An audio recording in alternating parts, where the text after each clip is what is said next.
Hi, good afternoon everybody. Hi, my name is Rena Rose Hagad. Ito po ang first vlog ng aking channel. Don't forget and like and follow the bell. And then, guys, ipapakita ko lang sa inyo ang aking mga tanim. Yan ang aking mga tanim. Dito po ako kumukuha ng mga aking gulay. Kasi masarap ang fresh na gulay. 'Di ba? Ayan ang aking mga gulay, baggy beans.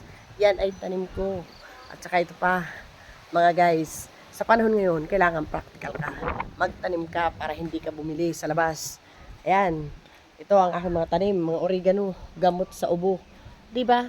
Mga gamot sa ubo, hindi mo na kailangan bilhin ng mga ano na yan.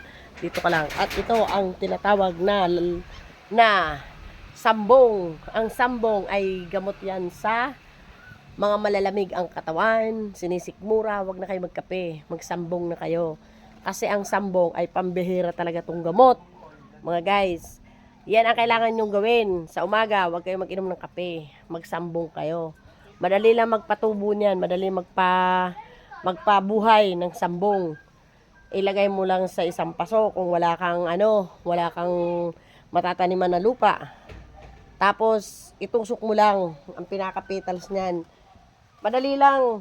Hindi mo na kailangan bumili pa dyan. Manghingi ka na sa mga kapitbahay, di ba? At saka ito pa, guys. Eto, alam ba ninyo to? Kung anong halaman to? Anunang. Sino nakakaalam din? Anunang yan. Yung anunang, ayan, tumubo na pala yung ano natin, sayote. Ayan. Pabubuhay na, buhay na pala yung ating sayote. Ngayon, ililipat na natin yan. Ito yung anunang. Kung sino yung may mga bagong panganak. Maganda yan sa mga bagong panganak. Pampalis tayo ng mga binat. Lalo na palaging masakit ang ulo nyo. Laging ibang pakiramdam nyo. Ito ang gamot sa binat, anunang. 'Di ba? Ito naman yung halamang tuba-tuba. Yan ang tuba. Yan, tuba. Ang tuba ay gamot yan sa mga sakit ng tiyan, sa mga kinakabagan, at saka number 1 yan sa mga may pilay. Itapa lang sa mga masakit na katawan at pakiramdam nyo may pilay, itapal nyo. Napakagandang lunas yan. Mga tuba na yan. Tsaka pwede nyo ilagay yan. Ito naman, ito ang aking mga ka-idol. Ayan. Alam ba ninyo itong halaman na to? Tinatawag nating anunang. Hindi ko lang alam kung anong tawag niya sa mga Tagalog. Pero sa Bicolano, anunang yan. Gamot yan saan? Gamot yan sa mga may lagnat.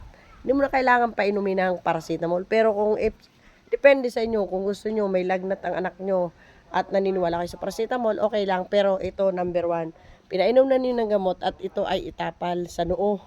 Yang anunang na yan. Itatapal nyo yan sa noo ng mga anak nyo. Malaki man, matanda o bata. Pwede nyo yan. Lulubluban lang ninyo sa kalan. Kung may kalan kayo o ano man ang sinasaingan nyo. Basta lagyan muna ninyo ng padangdangan niya yun ng mainit, ng apoy, tapos sa kanyo pisiin sa kamay, tapos itatapal nyo. Ganyan lang po ang paggamot niyan ng anunang na yan. Napakabisa niyan mga guys. Alam ba ninyo guys, kaya ako lagi may mga tanim dyan. Kasi ako, may 4 na anak. Yun lang ginagamot ko. Pag may lagnat, yan ang lagi kong pinagagamot sa mga anak ko. Kaya maganda rin talaga may mga kagaya nitong gulay. Pagtanim kayo ng gulay, sariwa. Masarap yan. Lalo na to, pag pinitas mo to. Tapos, kainin mo ng hilaw. Napakasarap, guys. Manamis-namis yan. Manamis-namis. Guys, makikita nyo yung vlog ko araw-araw. Bine-blender ko lahat yan. Pati yung mga malunggay na yan. Number 1 yan.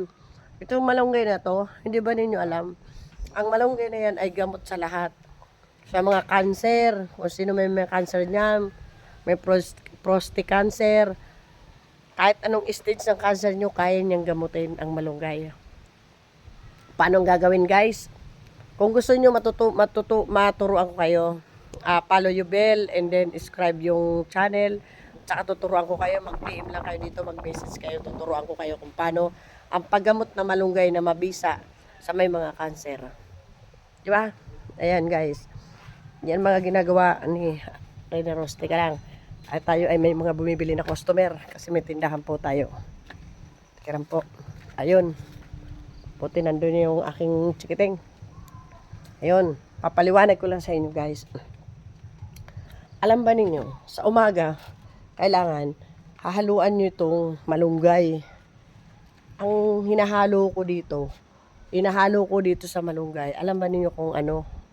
Yung mga sariwang dahon, kagaya ng talbos kamote, talbos ng sili. Kahit anong talbos sili, kung labuyo man na sili, basta sili. Mga 7 piraso niyan, 7 piraso. Yun.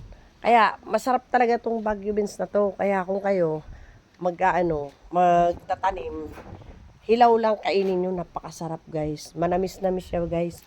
Alam ba ninyo ang Baguio beans? Ang laki ng, kainin nyo yung hilaw. Manamis-namis siya, promise. Yun na yung kailangan lutuin. Masarap yan. Tama, itong malunggay, hahaluan mo lang siya ng, i-blender mo siya. Ang kasama niyan, kagaya ng talbos kamote. Andito lang sa paligid natin dahil, mga guys. Yan ang talbos kamote. Kukuha ka lang niya ng ilang pirasong dahon. Diba? Itong dahon ng kamote. Ang dahon ng kamote, maganda rin to. Pwede mo lang kainin ng hilaw.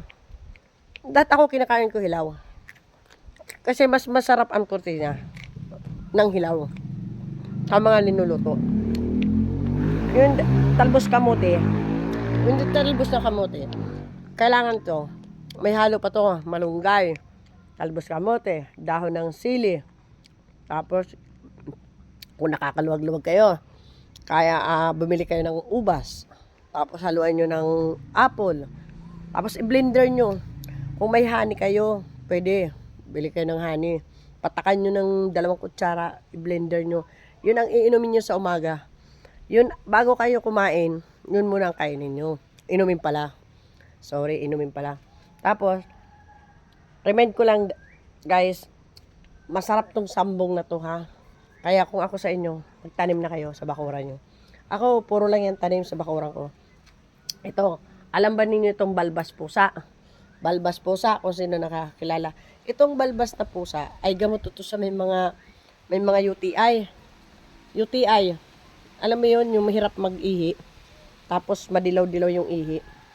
Umano kayo niyan, tumanim kayo nitong balbas pusa. Hindi mo na kailangan bilhin. Magtanim, itusok lang ninyo. Di ba? Ayan. Ang mga tanim ko guys, makikita nyo. Ayan, nabubuhay lang yung mga aking pichay.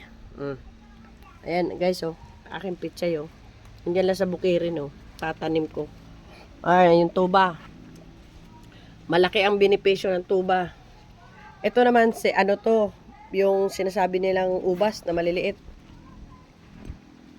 Ewan kung anong tawag dyan. Tapos, yan ang aking mga tanim. Ayan, ang aking kamatis, Ayan ang kamatis ko, guys. Di mo na kailangan. Ayan, nalaglag na. Ibig sabihin, kailangan ng pitasin natin. Kasi, bukas niyan, hinog na.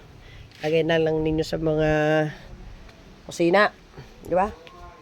Kaya, guys, supportahan nyo ang aking vlog araw-araw kasi marami kayong matututunan sa aking vlog. Lalo na yung mga gamot na herbal. Dito lang ninyo matatagpuan sa channel ko kung paano gagamutin ang may mga sakit. Kompleto ako niyan guys, mga tanlad. Yan. Kailangan palagi tayo may tanim kasi maganda yan sa katawan. Okay? First time kong vlog to, supportahan nyo. Marami pang vlog ang mangyayari.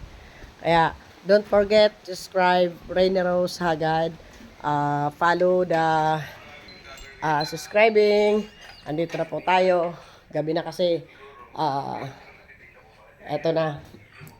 Hi, thank you so much. Bye-bye. Next vlog, I will support me. Thank you guys. Bye-bye.